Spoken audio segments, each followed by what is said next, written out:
castelo forte é o nosso Deus. Meus irmãos, antes de começar, eu gostaria de primeiro agradecer amor, carinho, tanto a família do pastor, tão bondosamente nos acolheu, quanto a vários dos irmãos aí trabalhando também. Louvado seja o Senhor pela vida de cada um de vocês. E parabenizar, que belo grupo aqui presente para um sábado à tarde, viu? Louvado seja o nome do Senhor pela disposição e disponibilidade dos irmãos de estarem aqui num sábado à tarde para estudarmos a palavra de Deus. Uma terceira palavra introdutória é uma confissão. Sabe quando você vai na praia e você vai chegar um pouquinho mais no fundo, você acha que vai dar, mas de repente você vê que você deu um passo maior do que devia, você foi para um lugar que não devia? Foi mais ou menos a minha sensação quando eu escolhi esse texto. Quando eu escolhi, parecia uma ótima ideia. Quando eu comecei a estudar o texto, eu fui vendo que ele era mais profundo do que eu teria condições, tempo de trabalhar. Mas a gente vai trabalhar com ele mesmo assim, desde que os irmãos entendam que ele ainda é um projeto em andamento. Eu ainda estou estudando o texto. Esse texto de Hebreus é um texto muito rico, mas muito rico, mais do que eu pensava antes de começar a preparar esse material. Aí louvado seja Deus por isso, não é? A palavra de Deus é assim, você começa a estudar e ela vai te impressionando, te impactando, como é maravilhosa a palavra do Senhor. Assim, por favor, abra sua Bíblia em Hebreus capítulo 3, Hebreus capítulo 3, e nós faremos a leitura. Eu farei a leitura, os irmãos ouçam, de Hebreus 3 e 4.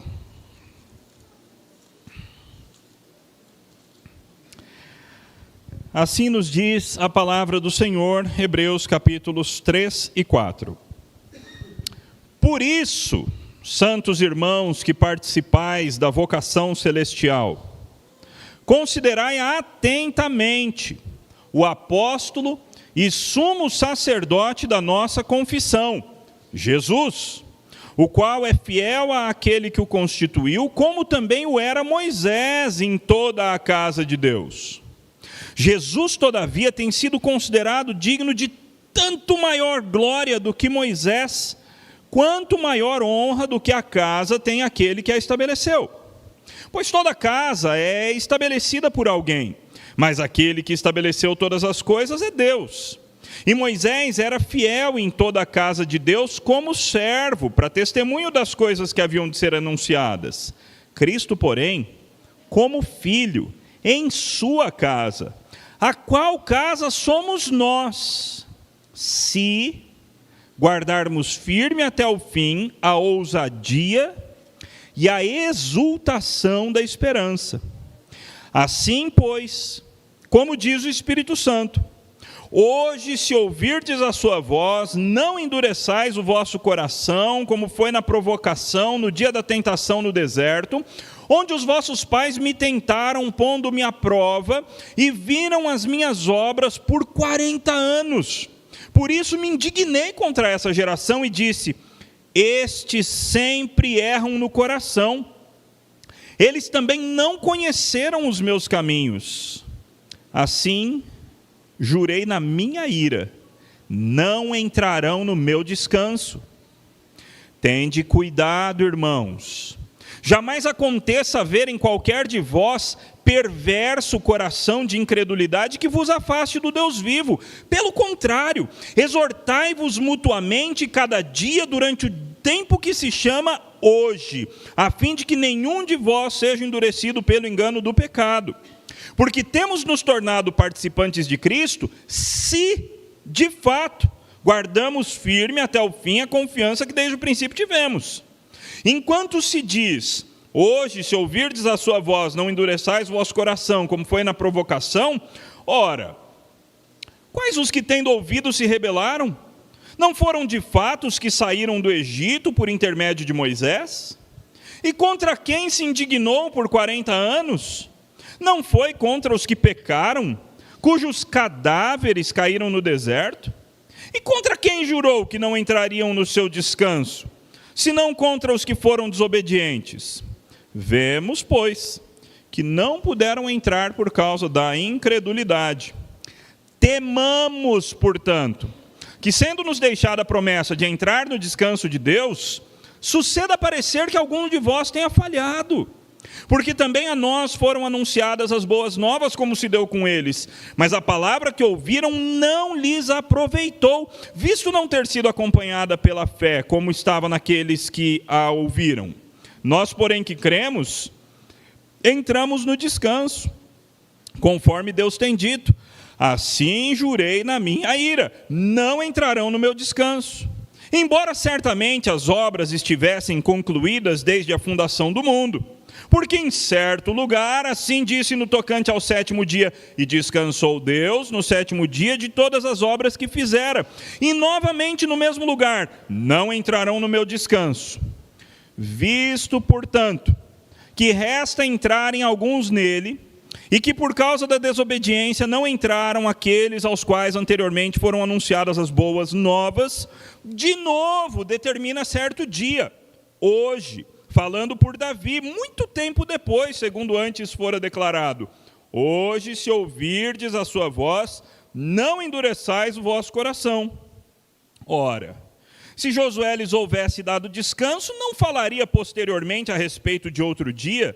Portanto, resta um repouso para o povo de Deus. Porque aquele que entrou no descanso de Deus, também ele mesmo descansou das suas obras, como Deus das suas. Esforcemo-nos, pois, por entrar naquele descanso, a fim de que ninguém caia seguindo o mesmo exemplo de desobediência. Porque a palavra de Deus é viva e eficaz, e mais cortante do que qualquer espada de 2 gumes, e penetra até o ponto de dividir alma e espírito, juntas e medulas, e é apta para discernir os pensamentos e propósitos do coração. E não há criatura que não seja manifesta na sua presença. Pelo contrário, todas as coisas estão descobertas e patentes aos olhos daquele a quem temos que prestar contas. Tendo, pois, a Jesus, o Filho de Deus, como grande sumo sacerdote que penetrou os céus, conservemos firmes a nossa confissão. Porque não temos sumo sacerdote que não possa compadecer-se das nossas fraquezas. Antes, foi ele tentado em todas as coisas à nossa semelhança, mas sem pecado. Acheguemo-nos, portanto, confiadamente junto ao trono da graça, a fim de recebermos misericórdia e acharmos graça para socorro em ocasião oportuna. Muito difícil. Texto bastante difícil. Qual a diferença desse texto para o texto que nós trabalhamos ontem à noite? Para o texto de Lucas, capítulo 24. Quais são algumas das diferenças mais óbvias, assim, que saltam aos olhos de vocês? Oi? Ontem era uma narrativa. E hoje? É uma narrativa? Nosso texto é uma narrativa ou não? Quem acha que não é uma narrativa, levanta a mão. Ok, muito bem, não é uma narrativa. De fato, não é uma narrativa. Ele usa narrativas, mas ele não está contando uma história. O que ele está fazendo então?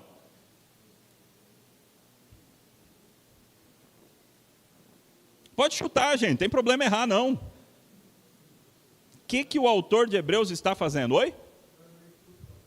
Dando uma instrução. Ele está ensinando, instruindo. Veja, eu proponho que existem 3 tipos de livro, 3 tipos de escrito na Bíblia. Só 3 tipos, tá bom? Existem mais, mas dá para a gente juntar todos os gêneros literários da Bíblia, acredito eu, em 3 tipos.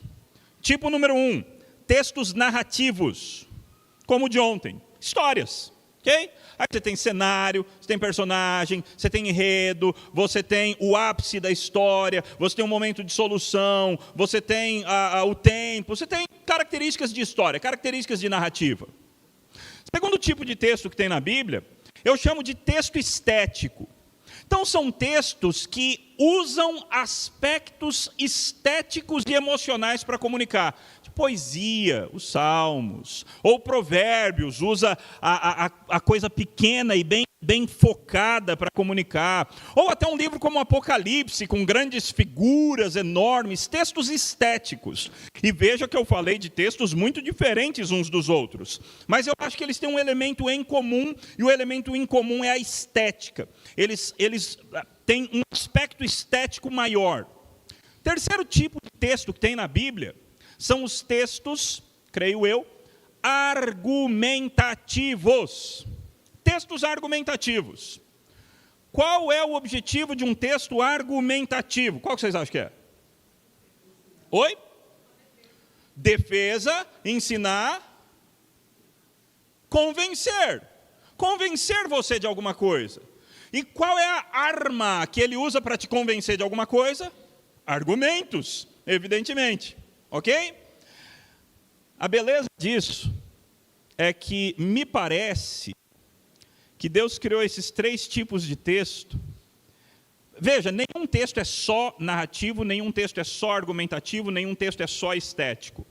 Eles sempre são um desses de maneira mais destacada, e as outras duas características ficam menos destacadas, mas ainda estão presentes. A minha tese é que Deus criou textos desse jeito para comunicar com cada uma das capacidades da nossa alma. Porque, não sei se você sabe, mas a nossa alma tem três capacidades. A nossa alma tem a capacidade racional, nossa mente, nossa capacidade de pensar, de arrazoar, de discutir, capacidade racional. Textos argumentativos, eles apontam diretamente para a nossa razão. Mas a nossa alma também tem as emoções. A nossa alma tem a capacidade de sentir, de se emocionar, tanto ira, quanto alegria, quanto tristeza, quanto todas as emoções. E os textos estéticos, eles comunicam de maneira especial com as nossas emoções. E aí então nós temos o terceiro tipo, deixa eu ver aqui, qual que está faltando? Nossa alma tem uma terceira faculdade, é assim que é chamado o nome, tá? As faculdades da alma, ou as competências, as coisas que a alma faz. Então a alma pensa, a alma sente emoções e a alma deseja. Essa é a terceira faculdade, terceira capacidade da nossa alma.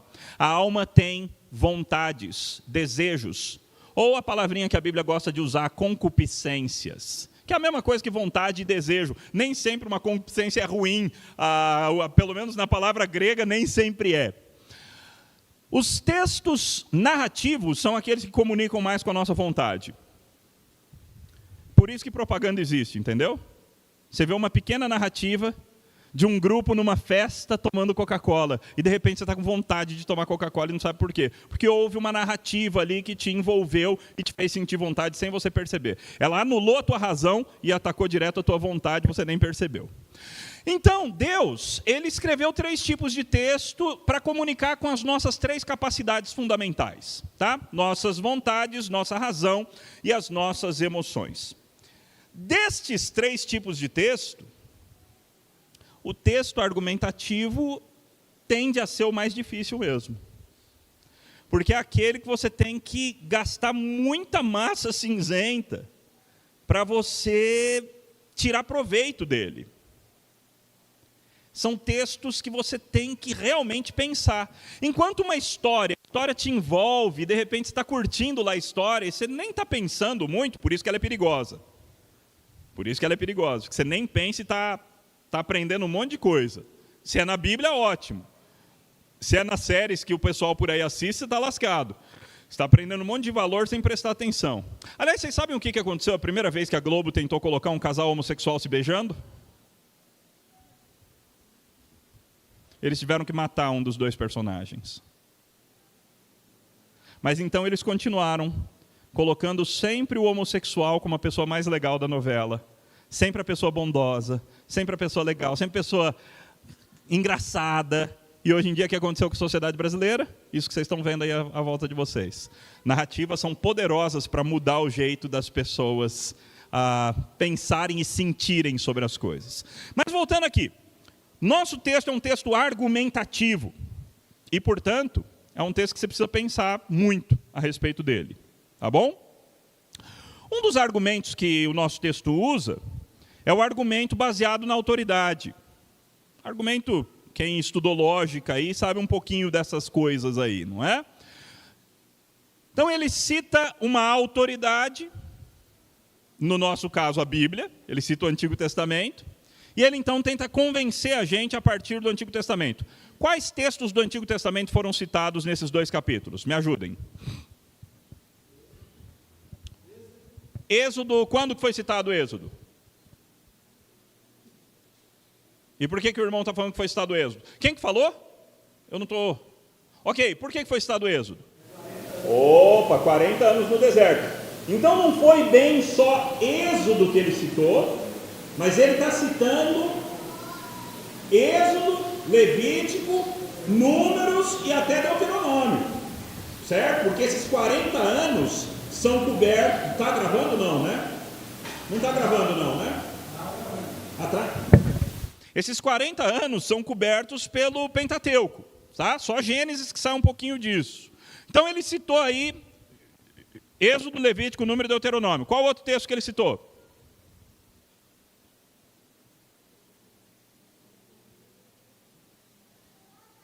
Pode colar, gente, abre o texto, vamos lá. Meu objetivo é vocês saírem com a cabeça doendo daqui hoje.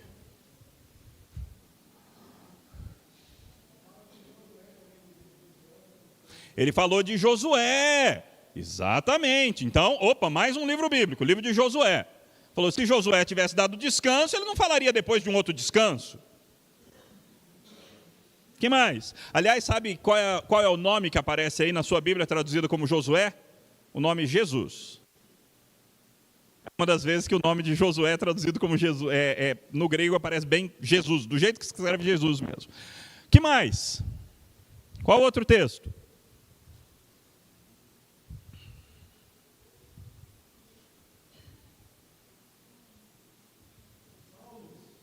Que salmo?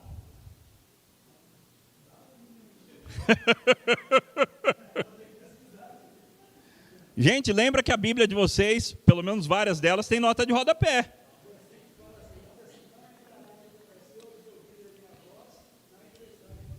Quantas vezes que ele citou isso daí? 3 ou 4 vezes.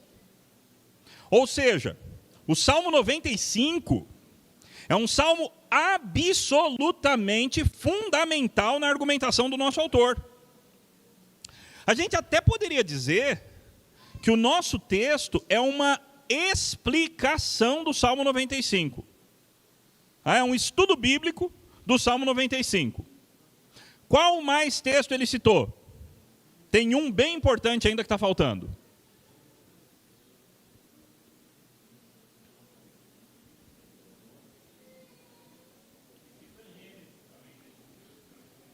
Deus descansou no 7º dia, Gênesis 2:2. Então nós temos Gênesis, Êxodo, Levítico, Número, Deuteronômio, Josué e Salmos. Olha que coisa legal. E por que o autor está citando tudo isso? Porque ele acredita que a Bíblia é um livro inspirado por Deus. Então ele está ensinando a Bíblia para o pessoal para quem ele está escrevendo, para os judeus da sua própria época. Ok? Quais são algumas das palavras que mais apareceram no texto? Vamos facilitar. Versículos 1 a 6. Qual é a palavra que destaca?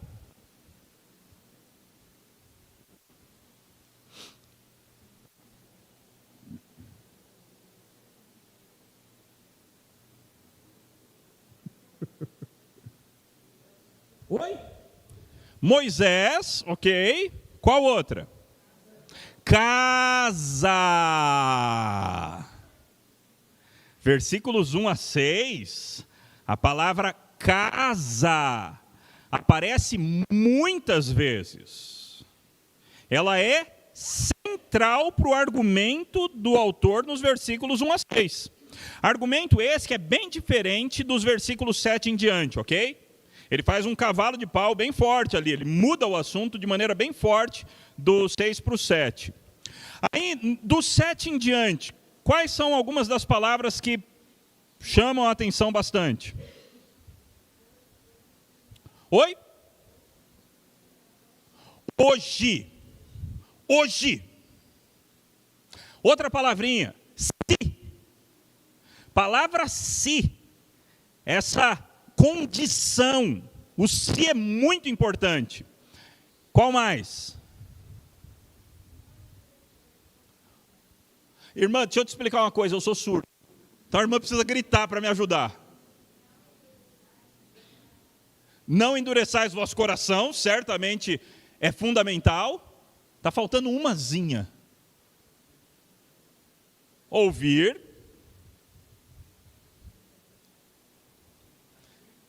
É uma que começa com des e termina com canso. Descanso, muito bom. Descanso. A palavra descanso é absolutamente fundamental no nosso texto. Então veja, a gente já tem algumas informações bem importantes aqui. Nesse texto argumentativo, nesse texto que visa nos convencer de coisas, ou nos convencer a crer, ou nos convencer a fazer, tá? Os textos argumentativos, eles querem convencer a gente de uma ou duas dessas duas coisas. Crer e ou fazer. Nesse texto argumentativo, nós temos uma grande citação do Antigo Testamento. Então o Antigo Testamento é super fundamental para ele está explicando para a gente o Antigo Testamento. E nisso ele fala sobre casa. O que é a casa? Ou, vamos facilitar, quem é a casa? O texto tem essa resposta, sim, nítida para você. Quem é a casa? Não olha para mim não, gente, olha para o texto. Quem é a casa? Oi? A qual casa somos nós? Então, vamos admitir aqui, hein? Quantos já ouviram a música Casinha Favorita? Levanta a mão aí. Oh, que coisa boa, igreja boa, viu, pastor? Igreja boa, o pessoal não está ouvindo qualquer coisa, não. É uma música contemporânea, cristã, melosa, que fala que eu sou a casinha favorita de Deus. O que é um argumento ridículo, que nunca... Você já ouviu, né? Assume. É um argumento ridículo, porque a Bíblia raramente, eu diria nunca, a Bíblia usa o conceito de casa para falar de um indivíduo. Na Bíblia, casa somos nós, nunca eu. Tem um texto, lá em 1 Coríntios 6, que dá margem de você falar que eu sou o templo do Espírito Santo de Deus. Esse é o único texto, de uma dezena de textos que fala que a igreja, o povo reunido se torna a casa de Deus. Ok? Então essa é a primeira lição do texto e agora a gente vai trabalhar um pouquinho com ela. Então vamos lá para o nosso texto. Veja, o nosso texto já começa com por isso, né? Então a gente teria que estudar o capítulo 2, mas não vai dar tempo. Tá? Então essa é a sua tarefa de casa para amanhã ou durante essa próxima semana. Tá? Estudar por que o nosso texto começa com por isso. Tá? Eu não vou responder isso daqui hoje. Por isso, aí ele nos chama de o quê? Primeiro ele chama os cristãos de santos irmãos. Olha que bonito. Santos irmãos. Muitas vezes a gente olha uns para os outros como irmãos pecadores, não é? Mas o texto fala que nós somos santos irmãos. Qual é a segunda coisa que ele fala para a gente? Participantes da vocação celestial. O que é ser um participante da vocação celestial? Participante é fácil. Eu tenho parte nesse treco aí que é a vocação celestial. Agora, o que é a vocação celestial? Oi? Parte do reino. De onde o irmão tirou isso? Parte da vocação celestial, parte do reino. Celestial é o reino de Deus. Nós fomos vocacionados, chamados para fazer parte do céu, para fazer parte dessa dimensão onde Deus vive. Tá? Então, céu aqui A gente não está falando desse céu que a gente olha quando está lá fora, mas a gente está falando de uma dimensão espiritual onde Deus vive. E nós fomos chamados para fazer parte disso. Certo? Mas aqui ele só está dizendo, vocês já são isso. Aí vem a ordem. Todo texto argumentativo, você tem que ficar esperto nos imperativos. Gente, quando você estudou português na escola, foi por causa da Bíblia. Viu? Todo português que você estudou, todas aquelas regrinhas lá, tem a ver com a Bíblia. Conjunção, preposição, imperativo, essas coisas têm a ver com a Bíblia. Se você não souber essas coisas, você não entende a Bíblia. O negócio é sério assim. É claro que você não precisa necessariamente saber os nomes, mas você tem que saber como é que essas coisinhas funcionam dentro do texto. Imperativos são fundamentais. Qual é o imperativo aí do texto? Considerar atentamente. O que ele está falando exatamente? O que ele quer que a gente faça exatamente? Foca. Presta atenção. Ou presta atenção. Atente. Não fique viajando. Mas foca. Presta atenção. No que é para prestar atenção?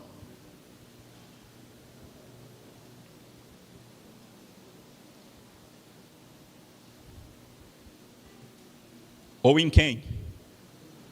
Em Jesus. Foca em Jesus. Ou, está prestando atenção em outras coisas. Acorda. Foca em Jesus. Essa é a ordem do nosso texto. E aí ele chama Jesus de três nomes, né? O apóstolo, o sumo sacerdote da nossa confissão e Jesus. E aí ele ainda fala, Jesus, aquele que é fiel àquele que o constituiu, como também foi Moisés em toda a casa de Deus. Moisés foi fiel em toda a casa de Deus. Até aqui você não faz ideia do que é a casa de Deus.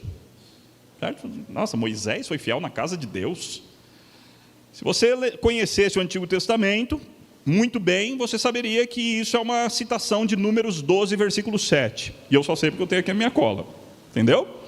Números 12, versículo 7. Lê lá. Alguém leia lá, por favor. Números 12, 7.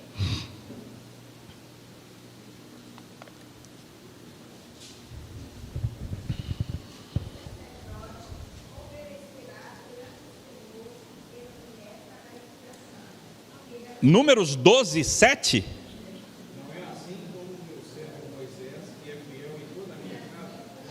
Então, naquele dia que Miriam e Arão quiseram falar assim, né, Moisés não é nada especial, não, a gente também é importante pra caramba.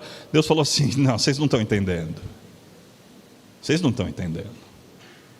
Moisés é meu chapa, Moisés é aqui, é eu e ele. É outro nível. Com outros profetas eu mando sonho, mando uma palavra. Moisés, eu chego do lado dele, eu olho na cara dele, eu converso com ele assim, tete a tete. Não fala de Moisés. E para você ficar esperta, você vai ficar leprosa. Então, era outra coisa. Esse é Moisés. Esse homem que fala com Deus face a face. Ok? E aí o texto diz, Moisés foi fiel em toda a casa de Deus. Moisés é um herói. Moisés é assim. Moisés é o cara. Pense em alguém importante, é Moisés.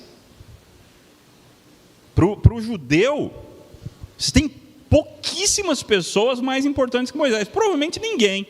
Acho que nem Abraão, nessa época que o texto foi escrito, era tão importante quanto Moisés. Moisés era central, era o cara. E Moisés foi fiel na casa de Deus. No entanto, agora vem um argumento. No entanto implica em quê?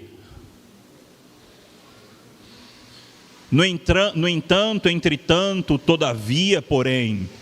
O que é isso? O que é? Um contraponto, uma adversativa. Então Moisés foi fiel na casa de Deus, mas... Opa! que ele vai falar? Ele vai falar alguma coisa contra Moisés?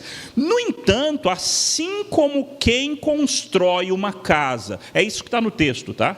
Assim como quem constrói uma casa tem maior honra que a casa em si, então veja, o que é mais importante, a casa ou o pedreiro? A gente é tão tolo que às vezes a gente fica com dúvida. Na época da Bíblia eles não tinham dúvida. Tá? Na época da Bíblia eles não teriam uma mínima dúvida. O que é mais importante? A casa ou a pessoa que construiu? É lógico que é a pessoa que construiu. Esse é o argumento que ele está usando aqui, mas na nossa época isso já não é mais óbvio, porque as pessoas se importam mais com coisas do que com pessoas. Assim como o pedreiro é mais importante do que a casa, do mesmo jeito, Jesus é digno de maior glória do que Moisés. O que está implícito aqui? Quem é a casa e quem que é o pedreiro? Quem é a casa e quem é o pedreiro? Moisés é a casa e Jesus é o pedreiro. E assim como o pedreiro é mais importante do que a casa, Jesus é mais importante do que Moisés, porque Moisés é parte da casa. Aí ele continua: pois toda casa é construída por alguém, mas aquele que construiu todas as coisas é Deus. Aqui existe uma grande discussão a respeito desse texto específico, se ele está chamando Jesus de Deus, de maneira assim muito declarada, e é possível que esteja, mas existem outras interpretações possíveis. Mas o foco aqui nosso é: e Moisés foi fiel em toda a casa de Deus como um servo. A palavra aqui não é escravo, a palavra aqui é servo mesmo, ok? Moisés foi fiel como um servo para testemunho das coisas que haviam de ser anunciadas. Cristo, porém, como filho, é fiel na sua casa. E essa casa somos nós. Nós somos a casa de Deus, construída por Jesus, da qual Moisés é parte. A gente e Moisés, num certo sentido, a gente está no mesmo nível como parte da casa. E Jesus é o pedreiro. Jesus é o construtor dessa casa. Só que tudo isso é um pequeno argumento que não tem a ver com o assunto principal do nosso autor. O assunto principal dele vem agora. E ele introduz com se. Eu e você somos casa de Deus, se o quê, meu irmão? Se guardar firme o quê?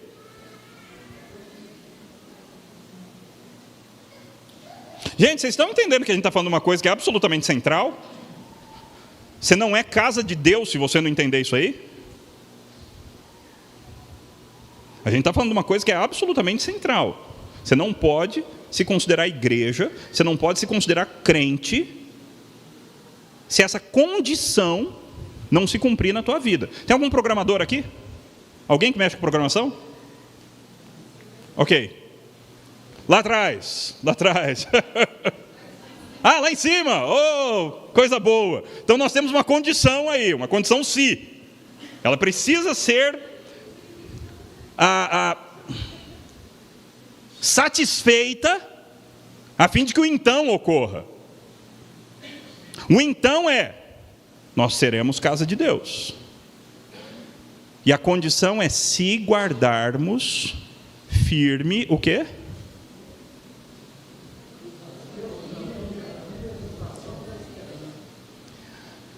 A ousadia? Aí complicou. Você já tinha ouvido que você precisa ser ousado para ser crente? Senão você não é crente? Essa é a condição que a Bíblia está dizendo. Se você não é ousado, você não é crente. Se você não guardar a ousadia, você não é crente. Qual é a segunda coisa que você tem que guardar? Que você tem que segurar firme? O que é exultação? O que é exultação, gente? Alegria. Você já tinha ouvido que você precisa ser alegre, senão você não é crente? Complicou. Você só pode ser considerado casa de Deus se você guardar firme, até o fim, a ousadia e a exultação. Senão você não é casa de Deus. Acho que eu passei aqui para isso. Ousadia e exultação tem uma qualificação aí a mais, não tem? Aliás, deixa eu contar dois segredinhos aqui para vocês. Palavra ousadia é aquela mesma palavra que aparece toda hora em Atos, que a gente traduz como intrepidez. Intrepidez. É aquela coisa de você não conseguir segurar o evangelho só para você, e de você ter que transbordar o evangelho para os outros. É aquela coisa de você ter uma coragem diferenciada, porque você é crente. É aquela coisa de você não ficar com autopreservação o tempo todo, porque você é crente. Você não, me poupe. Não, você não fala isso. Você quer se gastar, você não quer se poupar. Você quer se gastar. Isso é ousadia. E exultação é uma palavra que é traduzida em vários lugares como orgulho. E essa é uma exultação ou orgulho de quê? Da esperança. Se é possível falar em orgulho santo, e é porque a Bíblia fala, mas não é aquele orgulho santo que você chama de santo uma coisa pecaminosa. Isso é orgulho santo mesmo. Você acredita que sem eu merecer nada, Deus me escolheu para a vida eterna? Que absurdo, mas Ele me escolheu. Eu não tinha nada para oferecer e Ele me escolheu. É esse tipo de orgulho da esperança. Eu tenho coisas maravilhosas prometidas para mim, pela graça, de graça, sem eu fazer nada por merecer. O nosso autor acabou de nos falar que nós só somos casa de Deus se nós guardarmos firme essas duas coisas, essa ousadia e essa exultação. Senão a gente não é igreja. Esse é o assunto principal do nosso autor.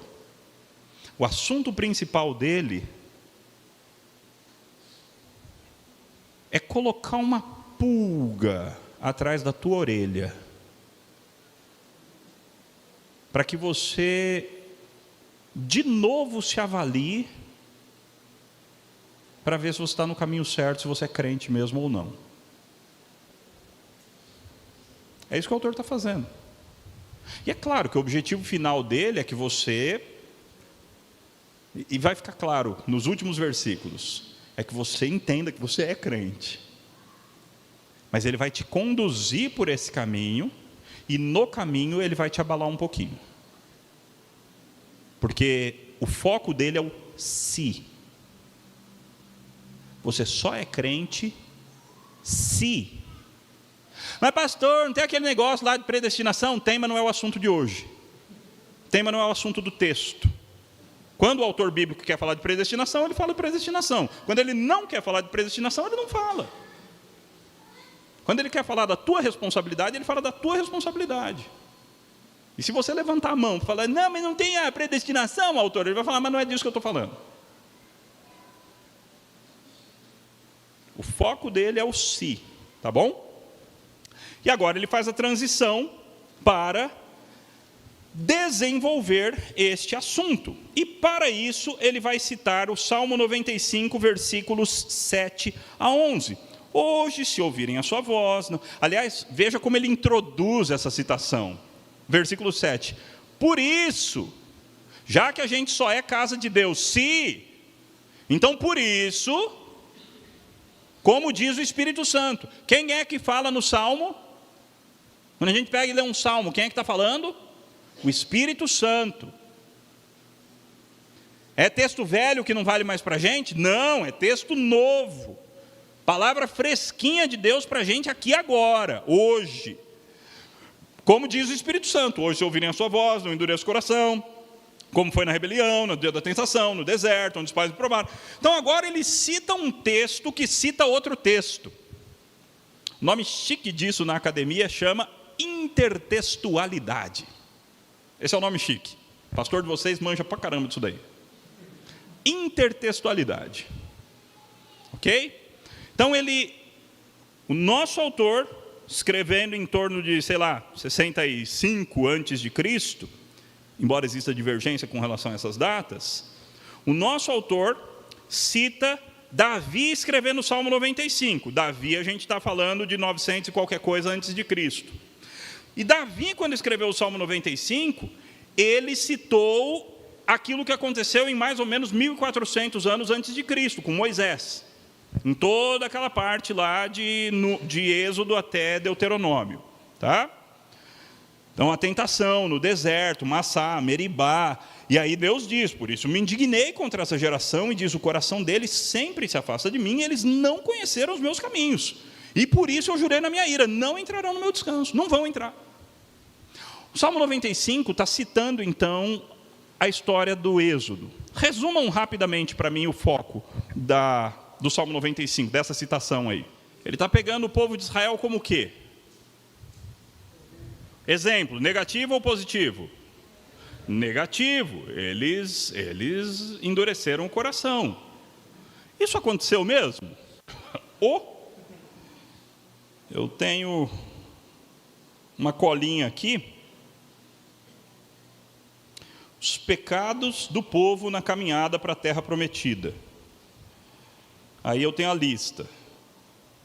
Logo quando chegou na frente do Mar Vermelho, eles já começaram a falar, a gente vai morrer, já desconfiaram de Deus. Aí chegaram lá no lugar que as águas eram amargas, começaram a falar mal de Deus. Aí ficaram com fome, começaram a falar mal de Deus, e aí Deus mandou o maná. Aí chegaram num lugar que eles estavam com muita sede, um lugar chamado Massá e Meribá, e eles falaram mal de Deus. E assim, falar mal de Deus de verdade. Eles falaram mal de Deus. Falaram coisa do tipo, era muito melhor lá no Egito. Deus tirou a gente só para matar a gente no deserto. Eles questionaram a fidelidade de Deus. Murmuração. Se você é uma pessoa que reclama muito, toma muito cuidado. Porque esse foi o grande pecado daquela galera que saiu do Egito. Murmuração, reclamação. Aí fizeram bezerro de ouro. Aí Nadab e Abiú apresentaram fogo estranho. Aí depois aconteceu a situação lá de Taberá. O povo queixando-se das suas dificuldades, Deus começou a matar todo mundo. Aí lá em um outro lugar chamado Quibrote Atavá, o pessoal começou a pedir pepino, gente. Pepino? Pepino é gostosinho, mas... Ai, que saudade do melão do Egito, dos pepinos. Reclamando de Deus por causa de pepino. Aí Miriam e Arão começaram a criticar Moisés. E depois foram conhecer a terra prometida e falaram, não, tem muito gigante lá, a gente não vai conseguir. Ou seja, era pecado atrás de pecado. Depois teve Corá, Datã e Abirão, de novo em Meribá, depois a serpente de bronze, o bezerro de ouro. Olha, Zé Povinho mesmo. E o autor, Davi, no Salmo 95, ele fala, não sejam como eles. Hoje, se você ouvir a voz de Deus, não seja de coração duro como esse povo que saiu do Egito. Porque o que aconteceu com eles é que Deus cansou. Chegou uma hora que Deus falou assim, chega, não aguento mais vocês. E de 2 milhões que saíram do Egito, em torno de 1 milhão morreu no deserto. Deus fez uma chacina no deserto. E matou geral. Matou mesmo. Por causa de reclamação. Você acha que reclamação é tranquilo, né? Na lista de pecados, reclamação é um dos que pode, não é? Reclamação não é tão grave assim. Reclamação é incredulidade. Reclamação é questionar a fidelidade de Deus. Reclamação é ingratidão com as bênçãos que Deus tem derramado na tua vida. Ingratidão é sério, é grave. Reclamação é grave contra o Senhor. E aí então, Davi, no Salmo 95, ele fala assim, fique esperto, não seja como esse pessoal que saiu do Egito. Porque no final das contas eles ficaram lá, rodando um tempão, por 40 anos, eles viram as obras de Deus por 40 anos, e de repente Deus falou, Deus se indignou e disse, o coração deles sempre se afasta de mim, eles não conhecem o caminho, e Deus jurou na sua ira, não entrarão no meu descanso. Quando a gente fica irado, às vezes a gente faz umas promessas, não é? Só que as nossas promessas, como a nossa ira normalmente é pecaminosa, então as coisas que a gente promete na nossa ira, elas também são pecaminosas. E graças a Deus a gente não mantém a nossa palavra. Porque seria um problema terrível se a gente mantivesse a nossa palavra dita no momento da ira pecaminosa. O problema é que Deus não tem ira pecaminosa. Então, se Deus decidir alguma coisa no meio da sua ira, lascou. Porque Deus não vai voltar atrás.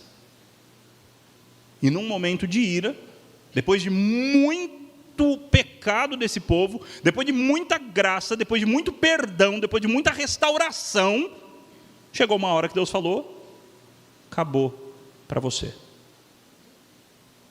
Vocês não vão entrar. Os filhos de vocês vão, vocês não vão. E aí eles ficaram andando em círculo no deserto para dar tempo de todo aquele povo morrer. Então o nosso autor citou o Salmo 95. Rapaz, já está tarde, né? Mas vamos lá, só mais um pouquinho. Olha como o nosso autor aplica o Salmo que ele citou, versículo 12. Tenham cuidado, irmãos. Veja como o foco dele é esse, é o si. Fique esperto, tenham cuidado, para que nenhum de vocês tenha um coração perverso, mau e descrente, que se afaste do Deus vivo. Pelo contrário, qual é a solução para que nós não tenhamos um coração mau e descrente, que nos afaste do Deus vivo? Oi? Exortação mútua. Sabe o desigrejado que fazem, eu não preciso de igreja. Pois é. Uma hora o coração vai ficar mau e descrente, e você não vai ter a exortação dos seus irmãos em Cristo Jesus para tirar a tua tolice. A igreja é fundamental. A gente precisa de exortação, aconselhamento mútuo. Aconselhar e animem uns aos outros todos os dias durante o tempo que se chama hoje, a fim de que nenhum de vocês seja endurecido pelo engano do pecado. Porque a nossa tendência natural é ser endurecido pelo engano do pecado. Para isso a gente precisa de igreja. Para isso a gente precisa dos irmãos, para isso a gente precisa da comunhão, para isso a gente precisa da pregação da palavra, para que o nosso coração não seja endurecido pelo engano do pecado. Porque nós nos temos tornado participantes de Cristo, participante de Cristo. Nós comungamos com Cristo, nós temos koinonia com Cristo, comunhão com Cristo. Qual é a palavrinha que vem logo em seguida? Se você tiver sido predestinado na eternidade. Também, mas ele não está nem aí com isso agora. O foco dele agora é a responsabilidade do crente. E eu amo a Bíblia por isso. Porque o autor bíblico, ele nunca fica com medo. Mas se eu falar isso, eles vão pensar aquilo. O autor bíblico não tem medo dessas coisas. Eles vão achar que eu não acredito em predestinação. O autor bíblico não fica com essas preocupações. Ele ensina o que tem que ensinar, do jeito que tem que ensinar. E você que depois se vire para entender o resto da Bíblia. E para pôr as coisas juntas. Então nós somos participantes de Cristo, se e somente se o quê?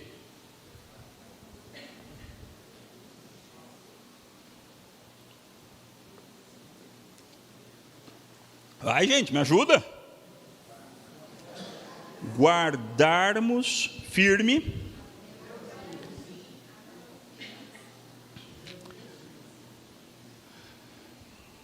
perseverança dos santos. Mas aqui o autor bíblico ele apresenta um outro ladinho da perseverança dos santos, que é a perseverança dos santos. É o fato de que os santos que perseverarem até o fim São aqueles que de fato foram eleitos lá na eternidade e são guardados na mão de Cristo. Você só participa de Cristo se quando chegar lá no final da tua vida, você estiver firme com Cristo. Quem cai no meio do caminho nunca participou de Cristo. É por isso que o autor de Hebreus é o autor que mais duramente fala a respeito de apostasia, de algo que é semelhante a uma perda de salvação, mas que não é perda de salvação, mas parece. Do nosso ponto de vista humano, é igualzinho perda de salvação. O cara era uma bênção, tinha uma família maravilhosa, era crente, era até pastor. Hoje em dia virou a cabeça, não acredita mais, é ateu e gay. Tem disso. E parecia que era crente mesmo antes. Antes parecia que era crente, mas nunca foi. Nunca participou de Cristo, porque nós só participamos de Cristo se guardarmos firme até o fim. O quê? A confiança, o compromisso que desde o princípio tivemos. Essa parte eu vou passar um pouco mais rápido, porque agora ele vai explicar aquilo que a gente já falou. Ele vai explicar o Salmo 95, né? Como se diz, hoje se ouvirem a sua voz, não endureça o coração, como foi na rebelião, citou o Salmo de novo. E quem foram os que ouviram e mesmo assim se rebelaram? Não foram todos os que saíram do Egito por meio de Moisés? E contra quem Deus se indignou durante 40 anos? Não foi contra os que pecaram, cujos cadáveres caíram no deserto? E a quem jurou que não entrariam no seu descanso, senão aos que foram desobedientes? Assim, um assim é fundamental num texto argumentativo. Por quê? Por que assim é fundamental num texto argumentativo? Oi? Está mudando, quem mais? Conclusão. Ele falou, e de repente ele solta um assim, logo, portanto, então. Você fala, então o quê? Isso é a conclusão dele. Ele me conduziu até aqui para chegar nesse assim. Assim, vemos que não puderam entrar por causa de incredulidade. O problema daquele povo foi incredulidade. Aí ele começa de novo. Portanto, visto que nos foi deixada a promessa de entrar no descanso de Deus, tenhamos cuidado. Como assim foi deixada a promessa de entrar no descanso de Deus? Tenhamos cuidado, ele já falou várias vezes, né? Esse é o foco dele. Fique esperto, toma cuidado, presta atenção. Quando que nos foi deixada uma promessa de entrar no descanso de Deus? O argumento que ele vai fazer é o seguinte: 1400 anos antes de Cristo, Deus Moisés e fala, olha, eu vou dar descanso para vocês, eu vou levar vocês para uma terra muito boa. E Deus então usa Moisés, carrega aquele povo pelo deserto, Deus se ira, mata metade do povo, inclusive Moisés, que não entra na terra prometida, mas para o resto ele entra na terra prometida, tá? O resto do povo entrou na terra prometida. Aí quando Davi escreve, 500 anos depois, Davi fala, hoje, se Deus falar com você, não endurece seu coração. Porque Deus fala que você não vai entrar no descanso de Deus, assim como eles não entraram. Então, assim, calma aí, o descanso não era a terra prometida? A grande resposta do nosso texto é, não, claro que não. A terra prometida é só um pequeno descanso, não é o destino final. Terra prometida é uma parada de estrada. O reino celestial, a comunhão eterna com Deus, o novo céu e nova terra onde habita a justiça, a união de céu e terra que a gente vê lá em Apocalipse, com a nova Jerusalém descendo aqui para a terra, isso é o nosso destino final. Que o nosso texto chama de descanso, o tempo todo. Essa é a palavra que o nosso autor escolheu para isso. Descanso. E Deus sabe o quanto que a gente precisa de um descanso, não é? Quanto a gente precisa de um descanso? Porque de vez em quando a terra cansa. De vez em quando o nosso próprio pecado cansa. De vez em quando o pecado dos outros cansa. De vez em quando a corrupção do país cansa. De vez em quando a sujeira da cidade cansa. De vez em quando as notícias absurdas da televisão cansam. Cansa. E Deus promete um descanso. Existe ainda um descanso para o povo de Deus. E é isso que ele vai argumentar. Até o versículo 9. Alguém leia o versículo 9. Que é a conclusão dele. Como é que eu sei que é a conclusão dele? Portanto, lógico. Ele começa com portanto, então é a conclusão dele. Qual que é a conclusão dele? Resta um repouso para o povo de Deus. A terra prometida não era o descanso. E qual que é esse repouso? É um repouso no qual Deus entrou no 7º dia. Então Deus passou 6 dias criando, certo? Criou todas as coisas em 6 dias. Chegou no 7º dia, Deus descansou. Descansou como Criador, não como Deus providente. Descansou de toda a obra que como Criador fizera. Deus descansou. Nosso autor está dizendo que é esse descanso que a gente vai entrar. Nesse mesmo descanso que Deus curtiu no 7º dia da criação, e Deus ainda curte esse descanso, nós vamos compartilhar desse descanso com Deus. Resta um descanso para o povo de Deus. Mas você só vai entrar nesse descanso se você guardar firme, se você considerar atentamente, se você não endurecer o coração. Várias coisas ele já disse. Ele está sempre dizendo a mesma coisa, mas com palavras diferentes. Se você for perseverante, se você tiver exultação, se você tiver empolgação com as coisas de Deus, se você tiver intrepidez, ousadia, aí então você vai entrar. Versículo 11, portanto, 4:11, esforcemo-nos. Essa palavra é muito forte na língua grega, mas muito forte. Esforcemo-nos. Lembra que a porta que leva para a salvação, ela é estreita.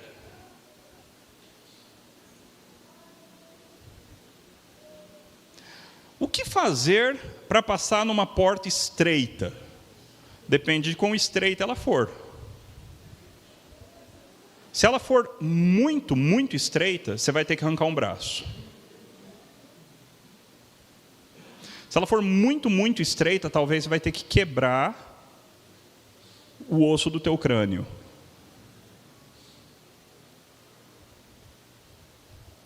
Quanto mais estreita a porta for, mais sacrifício você vai ter que fazer para entrar nela. E a porta do reino é estreita. Por isso, para conseguir entrar, você precisa de esforço. Por isso que Jesus, certa feita, disse: antes de decidir me seguir, vê se vale a pena. Não faça como um rei que vai guerrear com outro rei e não vê o tamanho do seu próprio exército. Vê o tamanho do custo. Não faça como uma pessoa que começa a construir uma torre e não viu que não tinha dinheiro para acabar, e aí a construção parou no meio e aí ficou aquela vergonha pública. Vê se vale a pena. Porque ser crente é difícil. Envolve esforço. Mas pastor, não é pela graça. É. Mas o foco do nosso autor é no esforço. Ele não está querendo falar sobre a graça, por enquanto. Aliás, você só consegue esforçar por causa da graça. Tá bom? A coisa que te habilita a conseguir se esforçar e tirar o braço para entrar na porta estreita é a graça.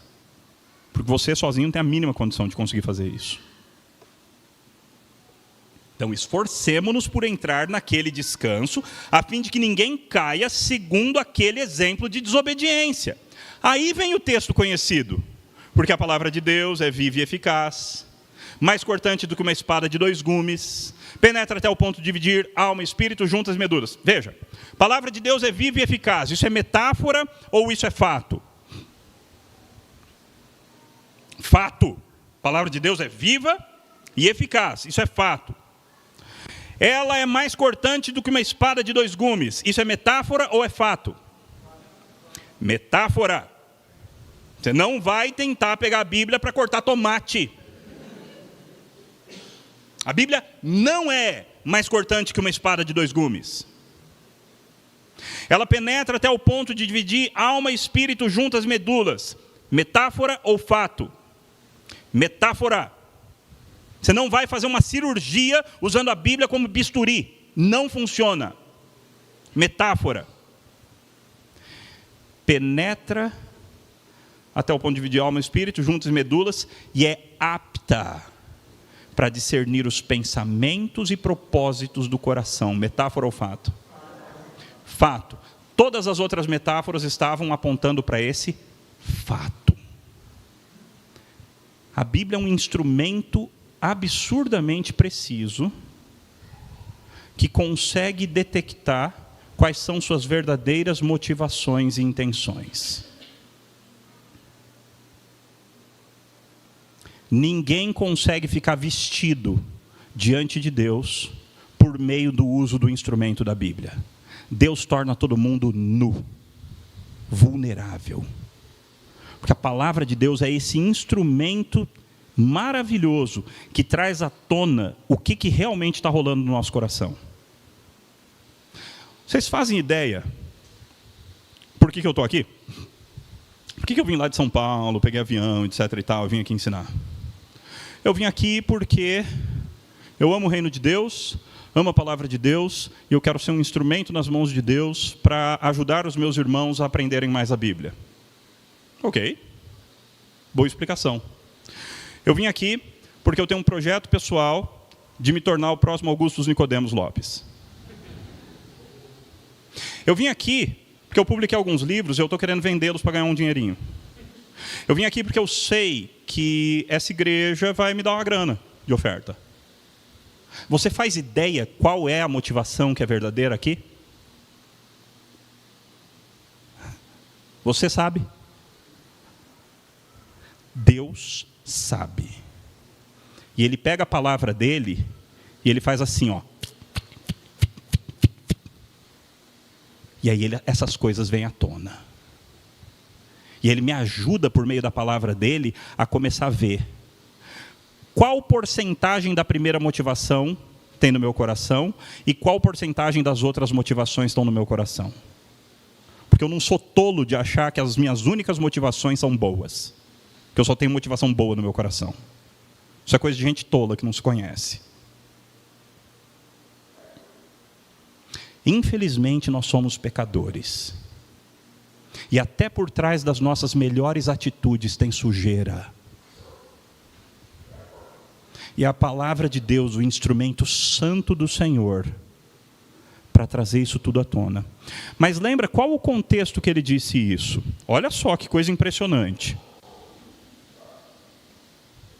Portanto, esforcemo-nos por entrar naquele descanso, a fim de que ninguém caia segundo aquele exemplo. Porque a palavra de Deus faz tudo isso. Qual é a ligação de uma coisa com outra?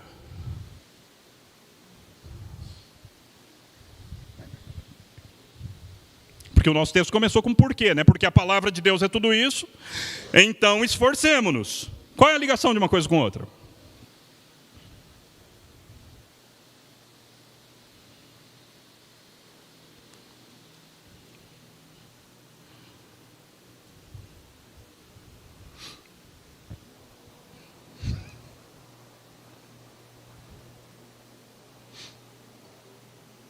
Qual que é a ligação de uma coisa com outra?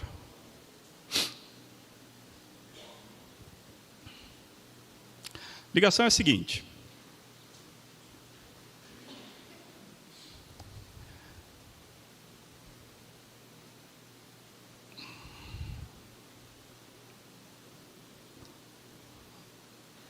Imagina que você vai cozinhar para uma pessoa. E aquela pessoa é um mendigo. Qual é o nível da tua preocupação em relação à qualidade da comida? A exigência dele? Você está tranquilo, não está? Agora imagina que você vai cozinhar para a tua sogra, que é uma boa cozinheira. Que é uma cozinheira muito competente. Qual é o nível que você fica? Já é outro. Agora imagina que o melhor cozinheiro do mundo vai almoçar na tua casa. Qual é o nível de exigência? Quanto você vai se esforçar para passar nesse teste? Você tem que se esforçar escandalosamente mais. Essa é a relação que ele estabeleceu. A palavra de Deus é um instrumento de avaliação do coração super preciso. Então esforça para entrar. Porque quem vem almoçar é gente exigente pra caramba. E é gente que sabe do que está falando.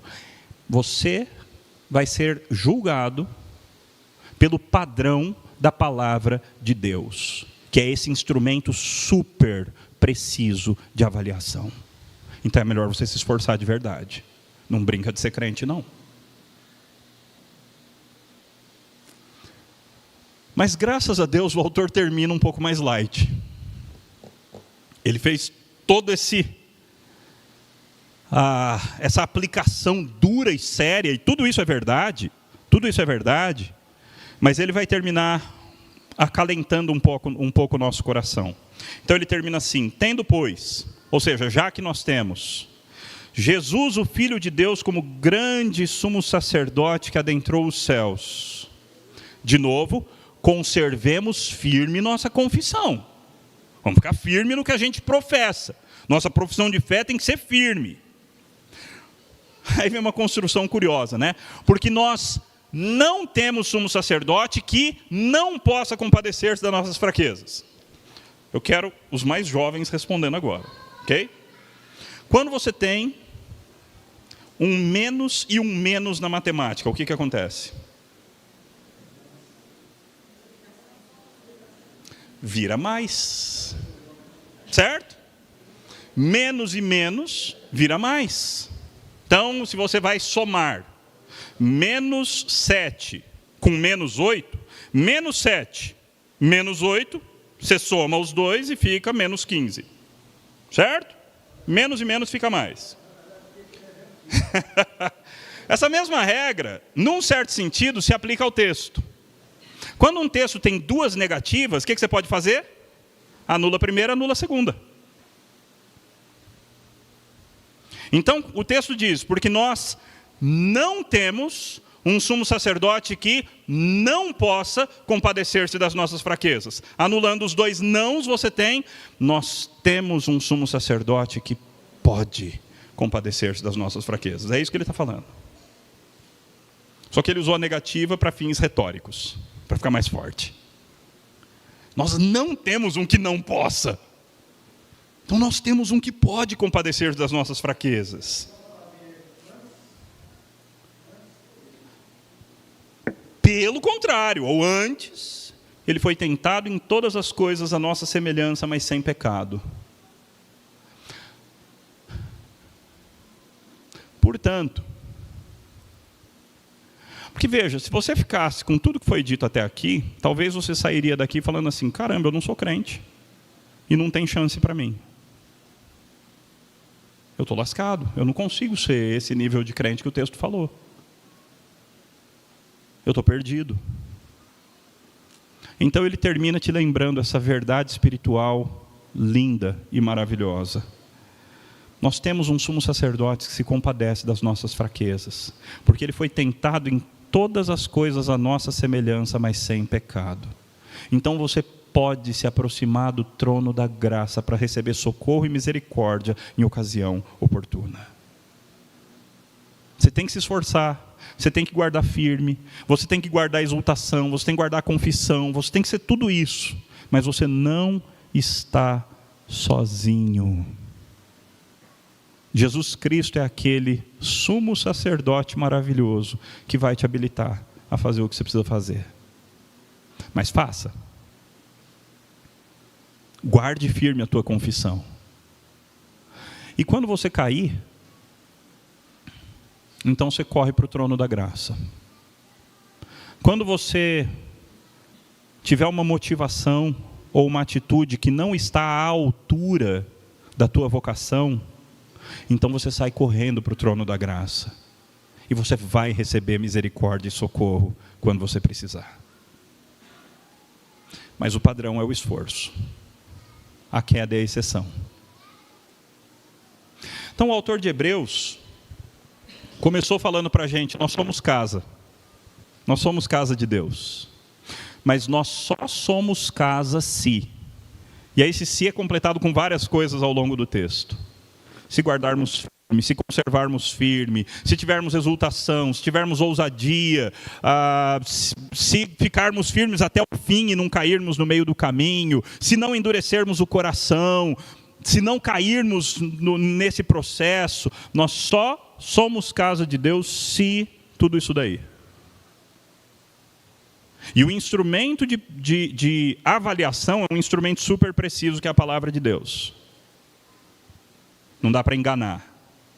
Nenhuma criatura fica oculta diante de Deus. Todas as coisas ficam expostas na sua presença por causa da palavra. Mas lembra que nesse processo você tem um grande sumo sacerdote. Então quando você cair, não se desespere. Corra para o trono da graça. E aí você vai receber graça para levantar e continuar se esforçando duramente nos próximos dias. Vamos orar. Santo Deus, a tua palavra é muito rica. Ela é muito preciosa, muito precisa. Ela é muito abençoadora. Ela realmente é lâmpada para os nossos pés, luz para o nosso caminho. Ela realmente, ó Deus, transforma o nosso coração e nos deixa vulneráveis aos teus olhos. Senhor, faz a tua obra em nós.